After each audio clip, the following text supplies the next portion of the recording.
I call this meeting to order. The Boy Scouts, would you like to lead us in the Pledge of Allegiance? Yes.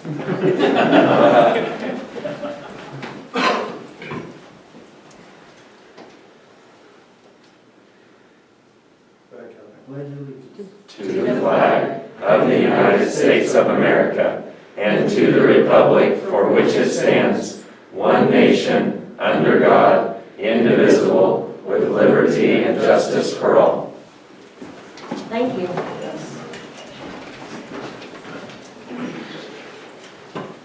Okay, are there any additions to the agenda?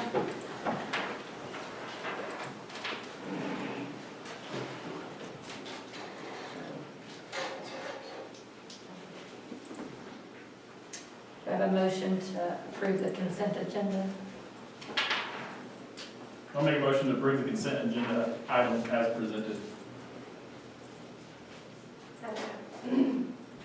Been moved and seconded. Is there any discussion? Okay, go to the computer.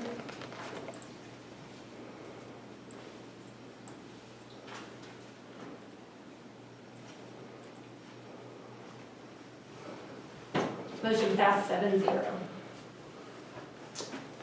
Concerns of Burlington USD 244 patrons.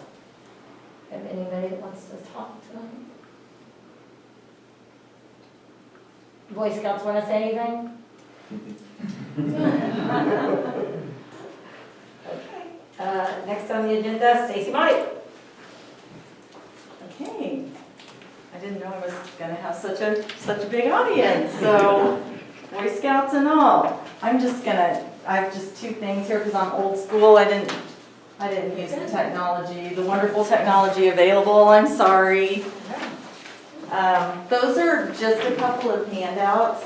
I'm Stacy Monty, and I'm a school psychologist. I cover Burlington Middle School and Burlington High School. This is my 20th year, I think, as a school psychologist in this district. And this week is National School Psychology Week. So it's recognized nationally. It used to be School Psych Awareness Week, but they've just changed it to National School Psychology Week. We have a proclamation by the state of Kansas for National School Psychology Week. Do you want that? Sure. And I just wanted to talk a little bit about my position and what school psychologists do in the schools as part of School Psychology Week. I kind of like to take the opportunity, what I tell other school psychs is to educate, advocate, and celebrate what we do. It's a sort of a unique position, and this sheet, I won't cover all of it. You guys can take that and look it over. There's a lot to cover. Our job covers so many different facets. It's just hard to cover it all in a 5-minute time period. But you can kind of look at that and see what we do. The big things, and then the second part is our NASC practice model, which this is our updated practice model that just came into effect July of 2020. So this is very recent. It's kind of hard to read, but you can kind of get the gist of what we do. It talks a little bit about what we're responsible for. Obviously, improving academic achievement is huge. Promoting positive behavior and mental health, supporting diverse learners, creating safe, positive school climates, strengthening family and school partnerships, improving school-wide assessment accountability.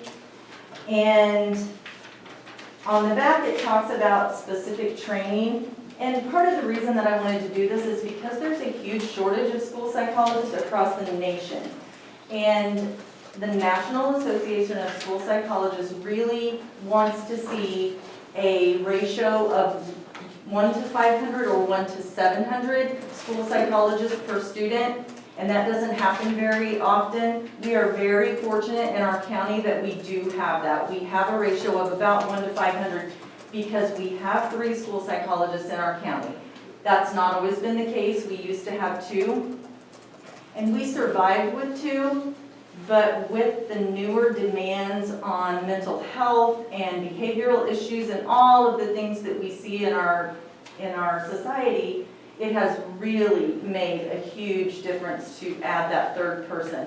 And also, of course, now we have the new dyslexia guidelines, which are already, since the district did the dyslexia training, that's already adding a lot to our plates because people are all of a sudden requesting dyslexia evaluations left and right. Once people were trained, they started saying, oh, that's my kid, that's this kid, that's that kid. So we've already seen those evaluations rolling in. So that's a huge part of what we do. Part of the reason I think there is a shortage is because of the training that's involved. So in Kansas, it's different kind of across the nation, but in Kansas you have a bachelor's degree, then a master's degree, then you go on to get a specialist degree, and then we have to do a full-time semester, kind of like student teaching, practicum for a full semester. That's typically unpaid. Sometimes it's paid, kind of just depends on the district. And then in addition to that, your first full year of working as a school psychologist is an internship. That is a paid internship, but you're still also doing university coursework. So it's a pretty grueling program, and I think that's a lot of the reason that there is a shortage. And part of this too is just to get the word out even to younger kids, kids in high school, looking for a path to go, looking for a direction to go. It is a good job. It's a hard job, and there's a lot of responsibilities that come with it, and it's a long program, but it's a great job. So we want to get the word out to send kids in this direction because there are very few of our young kids, when they're looking for post-secondary, there are very few of them who look at this, who really know what this is as a field. We also have in Kansas, we're very fortunate through Emporia State, we have what we call the WASP program, that is work authorization. So someone who is in a related field, social worker, special education teacher, maybe clinical psychology, can apply to a program through Emporia State and kind of take a fast track to be a school psychologist in the state. So they have to fill out an application, then there's some specific coursework they have to complete, then they can get a kind of a quicker, faster certification license while they continue to work and get more experience in the field. And that's been a really good program. The problem is we need more, like we have just a few slots a year, and so that's not filling our slots fast enough. So the state has anywhere between 20 and 40 openings on any given year in school psychology. It used to be closer to 40. Right now there's, I don't know, I think 20 on the website, but tons of districts just don't even advertise because they've advertised so many years and they can't even get applicants. So they just quit advertising. So if we really wanted to fill that 1 to 500 or 1 to 700 ratio, we would probably need 90, tomorrow. So that's going to, if we ever, I mean, that's a dream, that's a goal we all have, but that's going to take a lot more people to fill that. And so really just, I mean, the main thing we do is not a counselor. We do counseling, we can counsel, we're highly trained in counseling. Mostly we do assessment and evaluation for special education. So we're involved in all of the student improvement teams in the buildings. We talk about interventions that we can do before kids ever get to be evaluated. And then we participate in that evaluation. We do transition to post-secondary things like students who might need to go on to a local CDDO like COF or something like that. We're very involved in helping families with those types of things. We have very specific training in things like crisis intervention, suicide prevention, suicide screening. If we have someone call us and say, hey, we had a student who made some comments or wrote this on a paper, and the counselors do this as well, but go in, talk to them, decide what the risk is. Then sometimes we have to make that phone call to parents to explain to them what their child may have said and what kind of supports they need to get the child and what direction they need to go to get help for that student, and those kinds of things. Specifically needing to be highly trained in the exceptionalities that we cover in special education, so like learning disabilities, autism, again, things like dyslexia, that's the new buzzword in the state. Well, school psychologists have been trained in dyslexia for years and years. It's not new to us. So having it be so prevalent and the latest kind of push in the state. It's right up our alley.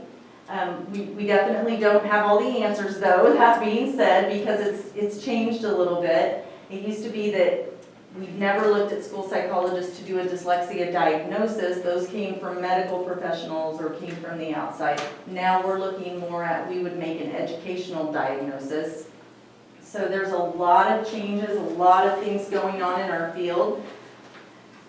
Really do a lot with evidence-based interventions. So if a student hasn't gotten to that point that they need an evaluation, we work with the team on what kind of interventions we can do to help that student so that maybe they don't ever get to the point of evaluation. Or if they get to evaluation and we say, well, they don't qualify, we can do things another way, then we go back to the school and say, here's the things you need to be trying in order to help this student be successful. Because everything just goes back to how we can help students be successful in school. And the things that, we don't know that people really think about is when you are doing an evaluation and you have parents give you information and you get to know that student, and all of a sudden bells and whistles start going off and you have to sit down and have a really hard conversation with the parent to maybe tell them for the first time that you think their child may have autism or that you think their child has a learning disability. So those are big, hard decisions that are not fun for anyone. And then, again, helping them what path they're going to go then to get the help they need or to get a specific diagnosis or medication regimens or whatever it may take, again, to help that student be successful. But not easy things to do. And so really we just wanted you all to be aware, since it is our week, what we do, and again, the shortage, but like I said, we're very fortunate, and thank you for that we have what we need in our district. Now I'm leaving, so you have to replace me. So, yes. And you're the president. Yes. Yes, I am the current president-elect of the Kansas Association for School Psychologists. So, president-elect, it's a 3-year term. So I do president-elect, then in January I will start as president of that association. I will do that for a year, and then the 3rd year is past president, which I will also be in charge of certain conferences and duties. And we have about 200 members, give or take, practicing in the state right now that are members of the Kansas Association of School Psychologists. So, and I was just telling Monique right before this started, we had a really successful fall conference. Did it 100% virtually, and it went off without a hitch. It was unbelievable the amount of time and effort that was put into it. Had great speakers. Social justice is one of the big pushes right now for school psychologists across the nation. And so we had some training on social justice, we had training on dyslexia. So yeah, we have that once a year. Then we have a spring conference that usually has more to do with like academic pieces. I was fortunate enough to get to go to Baltimore last year. You didn't pay for that, but you did give me the time off for that, so I appreciate that. My organization paid for that to the national conference, and it's just, it was a week long. It was more than a week, but amazing bits of information there. This year that's going to be virtual too, unfortunately, so I don't get to go anywhere. But That was right before COVID. it was in February. Yeah. So thank you so much, and let me know if you have any questions. Thank you for your time. Good job. Okay, student recognition. By the way, I'd like to thank Stacy. She's in my building a lot. I know she's in Matt's building a lot. And the things that she does and the advocate, how she advocates for kids is unbelievable. So she does a tremendous job in the profession that she deals with. Thank you. We're getting ready to do the cross-country team, and I'll just talk a little bit about them as they're coming in. I think 3 out of the 4 are there. 4 kids made the state this year. They still had to go kind of through the voucher system. They had 4 of them as well, and I don't know where we're going to put everybody. Put it in front here. Just come on out. This is MJ Huff. She was one of in the top 50 at state participating. We have Lillian, She was in the top third, I'm in the top 30. 28 and We're 34. 44 and No, 30. 34 and 28. 28. That's right. It's all right. And You're fast. these two got to go and did a tremendous job there. The cross-country team, and I can let you know how Bart is with that. He gets really fired up with how well these kids do. Cross-country truly is a cohesive group of people. I mean, and it's a different type of sport than any other sport out there. Because I coached it a long time with Bart, and man, they cheer for each other, and they grow and learn. And Brian Pear is he's our senior that got to go this year for the first time. And was this your first? What? I've been 3 times. 3 times. Seth was not here tonight. He's at the play. This was his second time to be All-State. He was 19th this year. He's good. And Seth has done a tremendous job. But again, guys, these people put so much time and effort into it. And being a cross-country coach for the time that I spent with these kids when I was coaching, I see how they grow, and from the time they start and how they really strive to make everybody in the field better. You know, when you're in football, you know, you want your team to do really well, but you don't get to go off to the sideline sometimes and get to watch, you know, them, because you may be playing at the same time. These guys get to watch each other do the races a lot of times, and the amount of camaraderie that the girls and the boys put in with each other is really a cool deal. So congratulations on a great year. Picture. Yes. I want a group picture. So slide on over so you guys can get in that group picture. Congratulations. Great Yeah. job.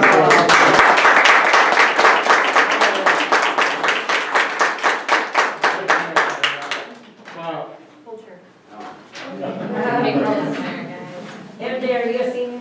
No, She junior. said, yeah, both the girls will be back.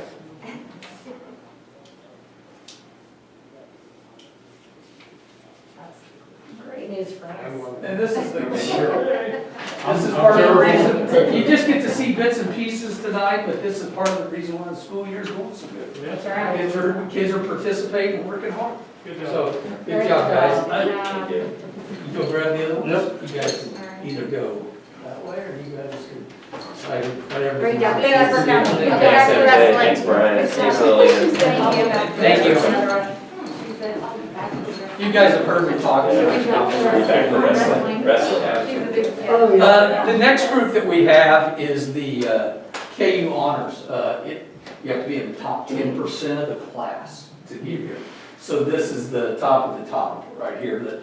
And a few of them are, well, Scholars Bowl play, things are going on, but there are some that are coming in tonight. And I want to tell you guys just a little bit about what they do. At the beginning of the school year, usually it's around the 1st of November. Early in September, we send in our list. We know who gets nominated because they have to be in the top 10% of our class. But normally Emporia every year, and a lot of other locations, but Emporia is usually the closest to us. They get to go and to a banquet. And it used to be where you ate and all that, but it's no longer where you eat. You usually just go over there and they have snacks, and groups of kids come from their schools, and there's always a large group at Emporia that get to go. And we usually have a speaker there, usually Mr. Marshall and I, and the parents are always over there. They've canceled that or postponed it this year. There is an opportunity that they will get it back in the spring where we can take these kids over there to be recognized as top 10% in their class. So without further ado, I'm going to announce again the elite of the elite, and you'll find that that's why our class, that's why I feel like the school year is going so well, just because of the great kids that we have. Who do we have first out there? Who gets to go? Caden Berkemeyer, come on out, Caden. Come on up, you guys get to stand here and smile. And Michael Watkins, come on out. Braden Sawyer.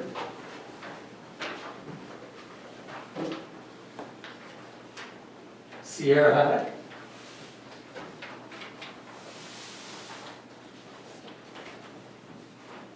And Libby Stedell. And we're missing Jacob. Missing Jacob Dugar and Seth Jarvis. Seth Jarvis. And those, I know they're both, were here at school today. They both told me they were at Scholars Bowl and they were going to have to do the play. Again, I would tell you that the thing that I miss is we're not going to get to go over there in November, but I'm truly hopeful that guys will be able to do something in the second semester where at least we can go over there, hear the speaker. It's always a treat to see the elite of the elite walk up on stage, and you get to see the other kids from the other communities as well. But I always feel pretty comfortable with the top 10 of our class, okay?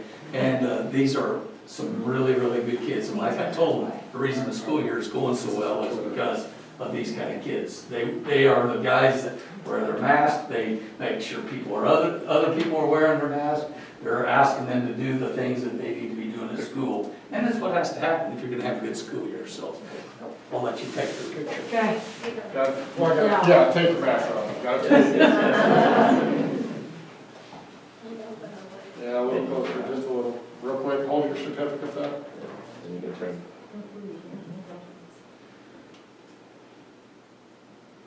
They need to turn towards the parents once a day. Okay, I'm good. Turn this way, guys. Turn this way. Yeah.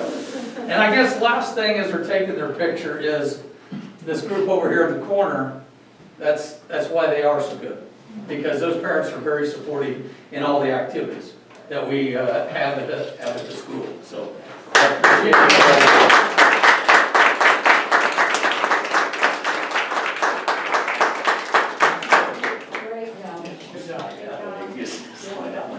You want to head that way? Go ahead. Thanks for coming, everyone. Thank you.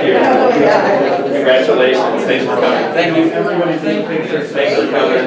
Everyone. Congratulations. Thanks for coming. Congratulations. Yes, thank you. Congratulations. Thank you. Thanks for coming. And that's why you get to be the principal and enjoy what you do sometimes. Thank you. Hard time.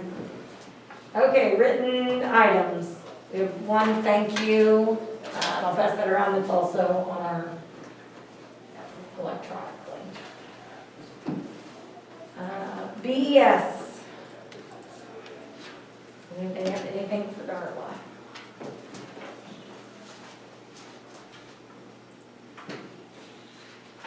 I like that you're doing virtual lights on after school.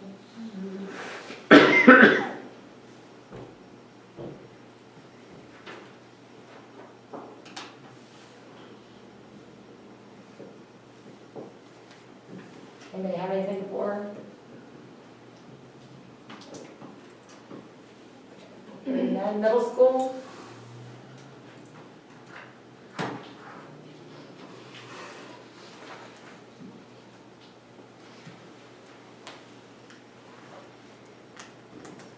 Yeah, wrestling's up, it's like almost over or something, right? Getting close, 2 weeks left. It's like quick, it's like the fastest Yeah, season. it's a fast season.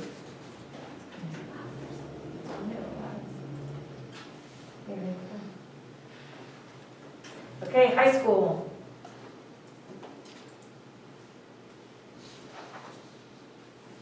Anything for Mr. Reed?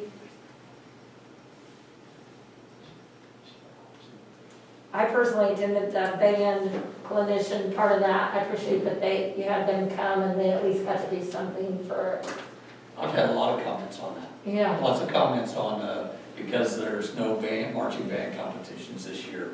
We brought in 2 clinicians and took the kids out and did the marching on the field, and then they rated them, and besides just rating them, they came out and they spent about an hour with them talking about individual things that they could work on to keep preparing themselves, and when those things do happen, when the marching band stuff occurs. And it was very, very well received.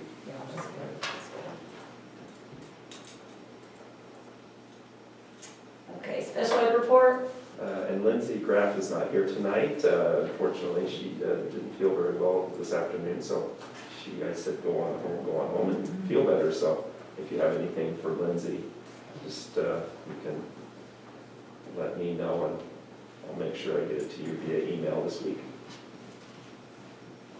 There aren't as many openings, so that's nice. No, that's good. It's good. Technology report?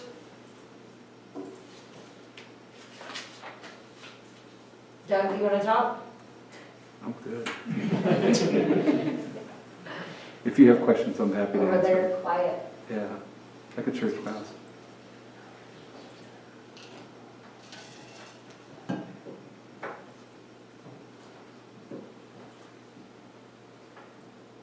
I appreciate everything that technology is doing to keep kids learning, whether it's home or school or however it is, that's for sure. It's definitely, it's in flux. It seems to be more in flux right now than it's been, so we've got, Yeah. so we just keep working, keep pushing. I shared with you in the notes a little bit about Valnet, and I know Craig's updated you about that as well. So Yeah. we are talking to a couple other companies, trying to bring, that are interested in this area and trying to bring a product in. So, we're just, it's one of those deals that was very worrisome for us. There were roughly 342 families. Of those, we predicted that about 80% of them were families of school-age kids. So the impact would have been pretty significant right now. So, Yeah, sure. Superintendent report? We have American Education Week coming up here, November 16th through 20th. And again, just want to thank everybody that has done just a wonderful job each and every year, especially this year. We just have a lot of really dedicated and passionate professionals working with our students. So again, thank you to all of them. And we'll be celebrating American Education Week coming up next week. Administrators and directors went through the Title IX training on October 19th. We're all trained as investigators and decision makers. I'm going to be serving as the Title IX coordinator for the district.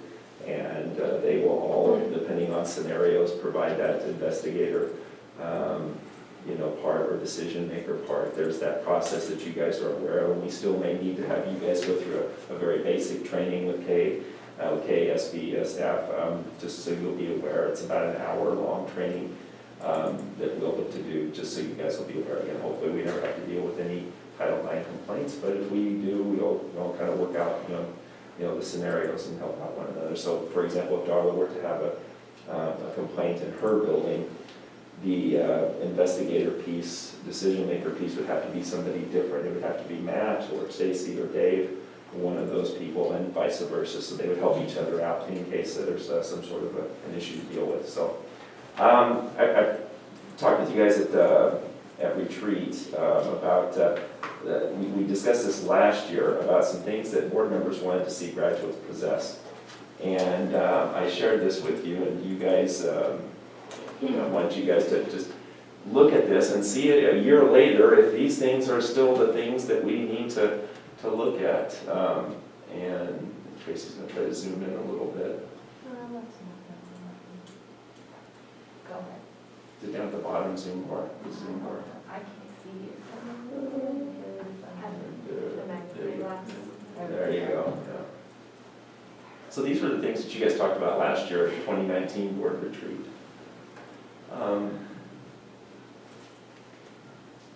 A lot of those things are very important, as you can tell, and if you have these things in your toolbox as a student, you're going to be pretty darn successful. So, Resiliency is rising to the top right now. very much so. Like. A year ago, we didn't know how important that was. That's right. We knew it was important, but yeah.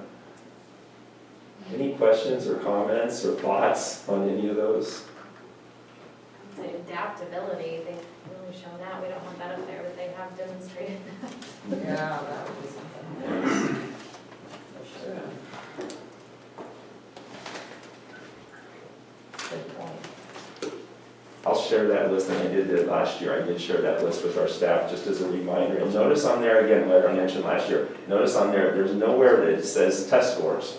You know, they're important, don't get me wrong, test scores are important, but man, if you've got those things, like I said, if you've got those things in your toolbox, you probably are doing pretty well with your academics. So again, I'll send this out as a reminder to our staff, how important that these skills are for our kids to be just be very strong members of our community in the future, and communities wherever they may land and locate. So, and then the next item, the proposed hybrid learning model. And I know I've shared this with you. We've shared this with staff October 19th at staff in service. We shared this with our people. We also have started to share with our site councils, as you guys have found out. We are sharing this again. Our administrators and directors have kind of come up with this basic proposal, this beginning point, if you will. We want input. We're going to take input from everyone, board members, you guys as board members. And again, this is a model that we hope we never have to use. We don't ever want to have to use it. But if somehow, some way, the state, federal government, county health department says we need to go to like an every other day model, a hybrid model, where we've got kids, let's say on Mondays, half the kids are in school on site, and the other half they'll be in a model where they're at home remotely learning. And then on Tuesday, they just switch. The half that was in school, they'll be at home, and the half that was at home, they'll be in school on Tuesday. So again, it's an every other day. They'll still be going to school every day, just one half of them could be going on site and one half could be going remotely. And again, we hope we never have to do this, but we do kind of have to be prepared, kind of Boy Scout model, always be prepared, right guys? So anyway, so this is the beginning framework that we have. And again, DLT meeting on Thursday morning with our district leadership groups that we have. We're going to be talking with our community advisory committee, probably setting up a meeting next week sometime, because again, we want the input from everybody. We want to make sure we do this as best as we can. So we do, again, I want to emphasize, we have no plans to go to this model at all until we have the direction from, again, county health, state health, or federal mandate. So any comments or any questions or any thoughts that you guys as board members have on the hybrid model?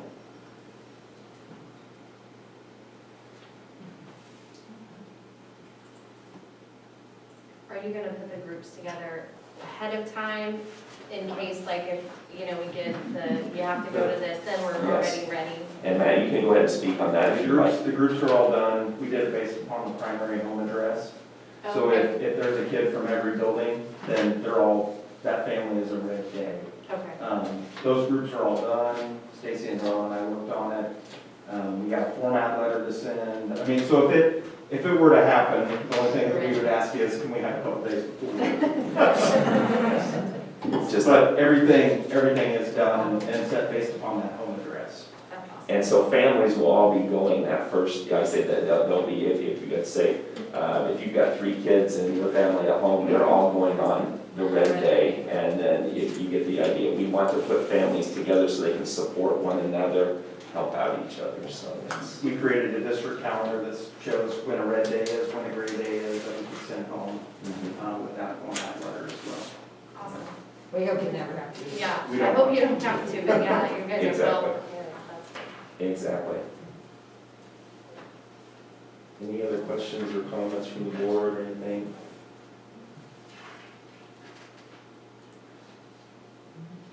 Okay. Alright, building report card review. Yeah, this is kind of, this is the time when we do this. However, we did not have state assessments last year. So really, the report card is really the year, it's last year. I want to say last year, the year before is information. And so the information there is really, it's nothing new. It's the same information that we had before. So this is the time we review this, and we just left it on the agenda and just wanted to let you guys know there's really nothing new, no information. It's data from the year previous, so.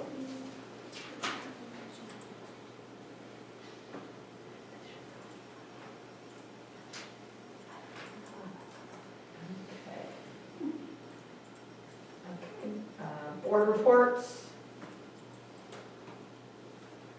So, one thing we have on here is the KSB Convention and Delegate Assembly. James and Craig. Got information sent to me on that. It'll be virtual. Does anybody else want to attend that? Those dates I don't think are right. I think that's open from last year. Because it is not in Wichita, it's virtual. Right. I wondered about that. Is that right? Is it December 5th and 6th, I bet? Yeah, I think it's, 4, I 5, think it's 6. 4, 5, 6. Yeah, 4, 5, 6, yeah. Although we didn't get the dates changed. I We didn't even know apologize. that was on there until just now. Well, we could, But James is signed up to be the. okay, Yeah. And Monique, you're a backup, just in case. okay. I had to pick one, since you were the That's president. Anybody else? So you can't just pick and choose different sessions, you could Yeah, want to we attend? do like since it's virtual, can we just like? You could, like, you have to sign up Sign for the up, whole thing, but Yes. you could attend, since it's virtual, you could pop in and out as you wanted to. Right. And then there's the additional, like, law conference, that's an additional cost, and some other things that day. But yeah, I mean, you could sign up and not have to attend the whole day, or 2 days, you could just pop in and out. Your link should work anytime. I think James is the only one I don't know, one right now. signed up for anything. And I am too. I am. The only other thing I had is, I think it was February maybe, so before COVID hit, but Shane had brought up the idea of having a motorized flag for the high school, as some schools also have that throughout the state, in the high school gym. And I've collected money for that, so we did get all the donations covered for that. So we approved just a few tonight, and the rest will be approved next month. So then we'll purchase that flag. So, yeah. Good job, thank you.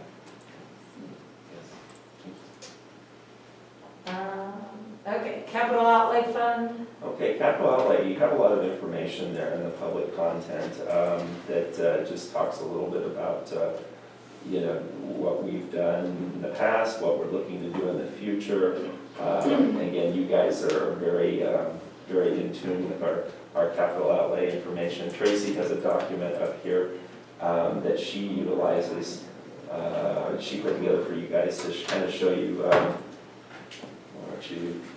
get the zoom out to the right if you there you go. And this is just, I can say, a basic report, from where we started at the beginning of the year. You can see our cash balance on July 1 of 2020, where we stand, and then the different projects that we have going on. We're very fortunate in here in Burlington that we can utilize capital outlay for improvements. Part of that's a positive, but then part of that becomes a challenge because and you've seen, when you look to try to project 3, 4, 5 years out, costs of things, they change. And so, if you just approve a bond issue, for example, and which unfortunately, we don't have to do here because our capital outlay situation is really good. You can do a bond issue, you lock in your costs, you do the project, and you're done. But with us, again, it's a little different because we're projecting out. Okay, how long is this 1989 chiller at the elementary school going to last? We want to milk it out as long as we can before, we want to get every penny out of it, if you will.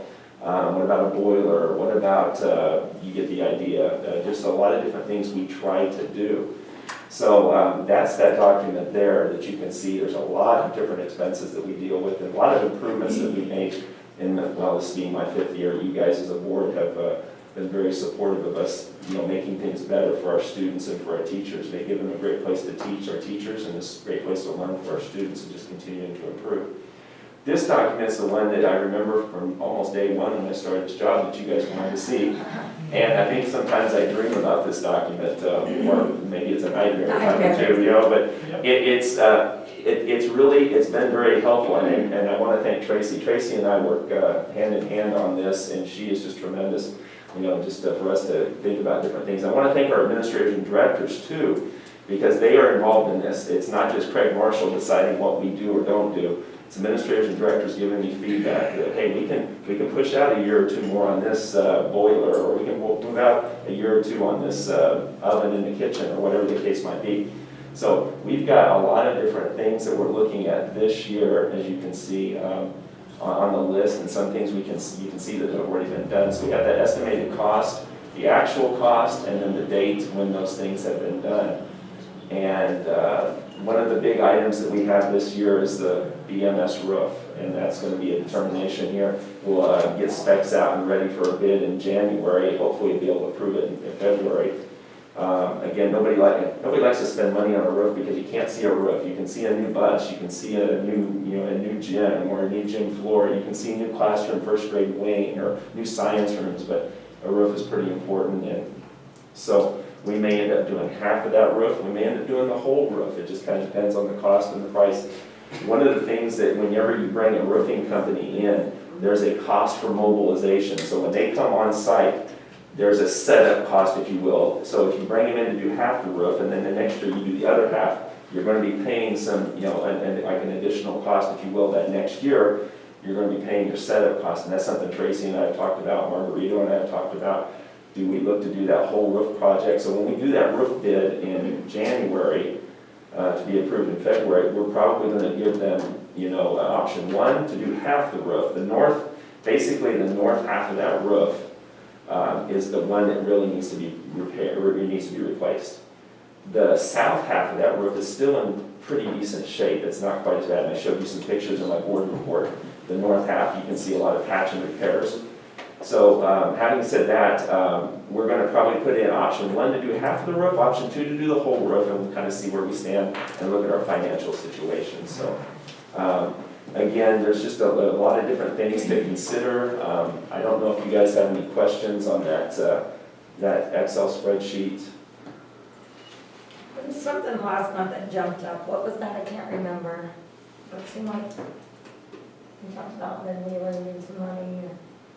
About what? The van that you're gonna. Oh, the Well, van. the van, yes, Yeah. Because that 10-passenger That we van, approved tonight. yes. We Yeah. haven't yet, but. We haven't. No. We bumped that up for, basically, we're hoping to do it a year later, but because we have some issues with drivers, bus drivers, the 10-passenger van gives us a couple extra seats, and the staff and the kids really like those vans. They're very, very nice, very comfortable, and again, 10 passengers versus 8 passengers, it helps us in the transportation piece, so anyway.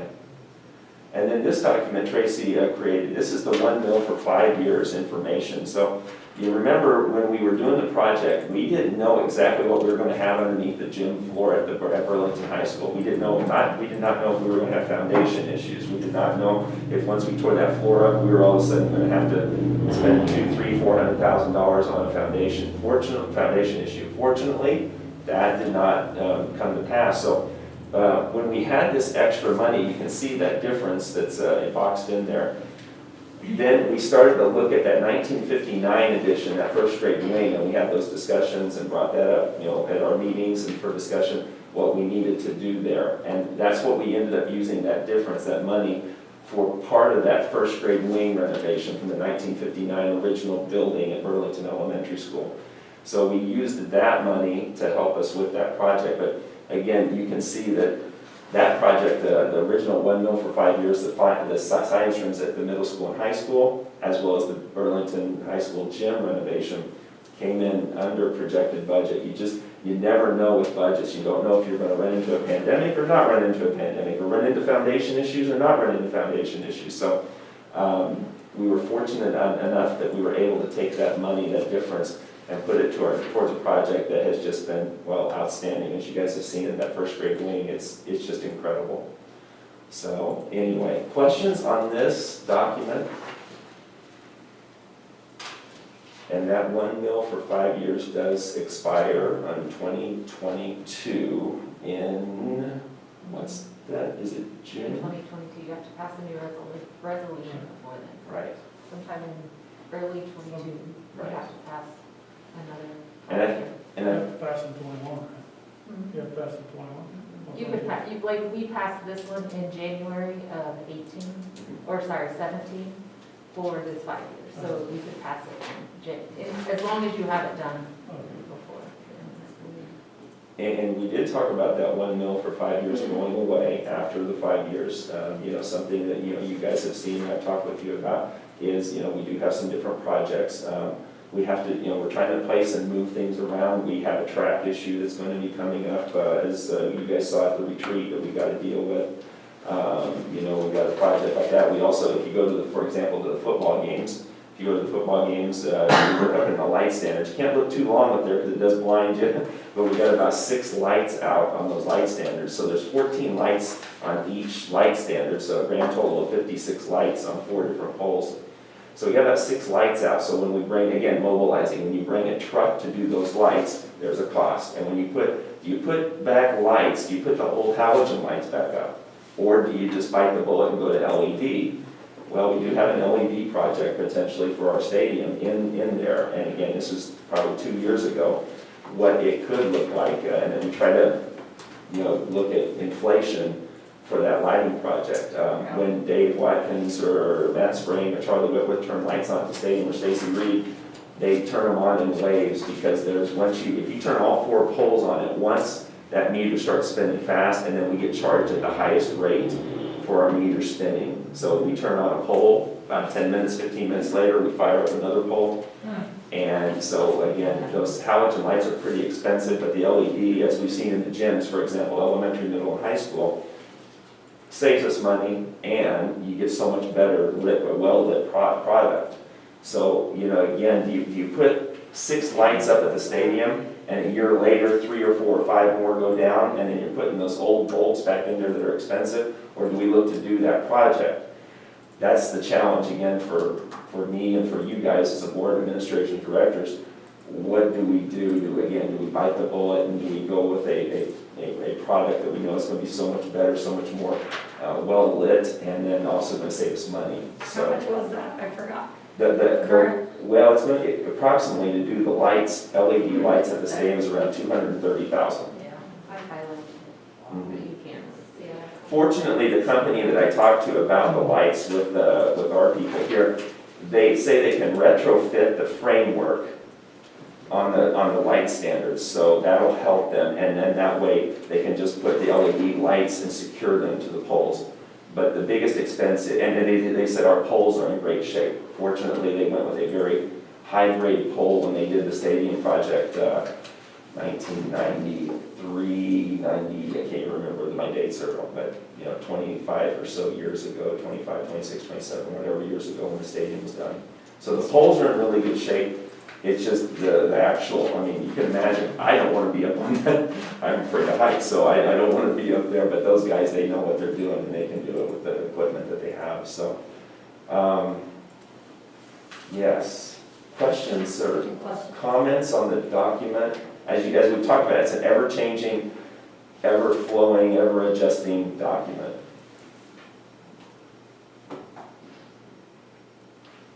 Well, you may have nightmares about it, but we really appreciate you guys keeping it up for us, because it helps us to see like what the plan is and and then to go back and be like, oh yeah, we did that in 18 or whatever. We do appreciate it. So. Thank you. Well, like you said, and we can look back, well, we bought a mower at this time, and Right. Yeah, because we're not always going to be here, and so it's good, for the future board too, to be like, see when we did things. It'll help like I say, how long you can get certain products or certain items like mowers or vehicles and things like that. So anyway, and I want to thank you guys again for allowing us to just make improvements. It's very noticeable. People notice. I spoke with Frontenac came the second time they've been to our stadium. I spoke with a legendary Hall of Fame coach for Frontenac, or not Frontenac, excuse me, for Colgan, Pittsburgh Colgan. His son was the head coach at Frontenac. And so I knew, from being in Pittsburgh, being born and raised in Pittsburgh, I knew his name's Chuck Smith. Chuck, he was so complimentary of our facilities. He said, this is just incredible. We just are, very blessed. And here he's a Hall of Fame coach, coached 30, 35, 40 years, and he just was very impressed with our facilities. So people notice what we're doing. And when we do projects like our high school gym and the lighting at the elementary and middle school gyms, and we do first grade wing renovations and science rooms. I think the community has been very pleased with what we've done. We hear really good positive feedback, and I know you guys do as well. So. Okay, any other questions or comments? Okay, transit van. Kind of already discussed this. We just, in talking with Doug Rohr, we're not sending people to too many different things right now because of COVID. So we're looking to trade an older van, one that's about 20 years old, 19, 20 years old, has about 130,000 miles we don't take out of town, and then an older car. And we'll look to trade this in on this van. Again, the transit van we purchased it's getting run regularly. It's the choice. It's kind of the belle of the ball, so to speak. Everybody would like to take it to different places. Plus, again, we get 2 extra seats in that van. So we do have a bid from Cromati. It was our only bid. And I think this total amount was about the exact same as what we had last year. It's like $10, $20 difference. $10 higher. So anyway, yes. And then we'll look to do it. This is with the educator discounts that we have as well. The van lists for about $45,000, and we're hoping that we can get one that's already made, that's already on a lot somewhere, dealer locate. Hopefully it hasn't sold yet, and then we won't have to wait 2, 3, 4, 5 months for however long it takes for us to build one. So, any questions? That price is including the trade-in? No, the trade-ins, we'll take that trade-in out. Yes, and then we'll remove that from our insurance and save us some money there with those older vehicles. So $38,000, and then factor in the trade-ins, which I don't know how much we'll get for them, but we'll be happy to part company with them. They've done this well.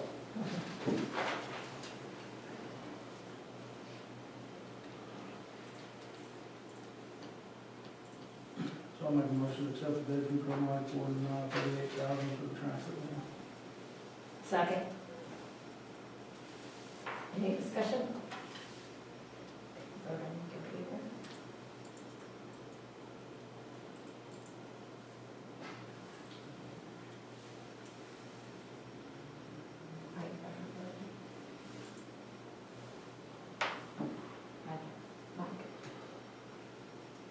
Didn't take your vote, one. You got to vote that. It did. It did. Okay, motion passed 7-0. Motion to recess into executive session for 20 minutes to discuss the superintendent's evaluation pursuant to non-elected personnel exception under coma and to return to open session in this room at the end of that time. Second. This will be we stay. Yeah, you need to vote. Okay. Oh, I'm the only one. I was looking at this. Selena. Sorry. Did it go? Yep. Motion passed 7-0. 7:52. The public will have to leave the room, the board members will stay. We'll go to the, you want us to go to the front? Yes, yes. So we'll just go back to the Administrators, front and directors. We'll just go to the front desk. Yeah. You said 20 minutes, right? 20 minutes. There's not much after this. We have. You guys are out there. We have one motion after this and then. Yeah. I don't even, hold on a second. That would have been fun. Yeah, that's what I was like. Can you get that off? Camera, it makes me nervous that we have that in here when we don't. You guys can go. Unless you want to stay.